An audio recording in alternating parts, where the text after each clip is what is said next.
È già tornato in libertà lo spacciatore pregiudicato 41enne di origini nigeriane che lunedì, per sfuggire all'arresto, ha fratturato il polso ad un agente di polizia locale. Al processo per direttissima appena celebrato, l'uomo è stato condannato a 18 mesi per spaccio, lesioni e resistenza a pubblico ufficiale, ma avendo patteggiato è tornato subito libero.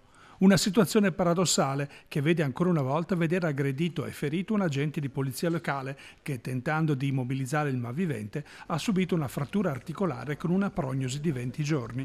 L'ennesima aggressione agli uomini di via Soccorso-Soccorsetto che da oltre un anno subiscono sempre più spesso aggressioni fisiche. Il sindacato di categoria insorge e torna a chiedere l'equipaggiamento idoneo per gli agenti quando svolgono servizi di polizia giudiziaria al pari delle altre forze dell'ordine.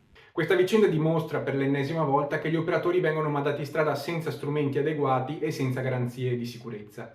Chiediamo subito che vengano dotati di bastoni distanziatori, di taser e di auto possibilmente funzionanti con cella di sicurezza. Questi strumenti non sono optional, sono necessità. Inoltre il numero di infortuni all'interno del corpo di polizia locale di Vicenza in questi anni è cresciuto notevolmente e quindi insieme ai nostri legali stiamo valutando quali sono le strade possibili per tutelare concretamente gli agenti. Basta silenzi per salvare l'immagine, servono fatti e servono subito. Noi continueremo a denunciare tutti questi episodi fino a quando non verranno garantite condizioni di sicurezza reali per la polizia locale e per la cittadinanza. Anche le forze politiche di centrodestra tornano a sollecitare l'amministrazione comunale per migliorare strutture, mezzi ed equipaggiamento della polizia locale, a partire dalla proposta di trasferire la sede nella ex centrale del latte, da poco riqualificata ma rimasta inutilizzata.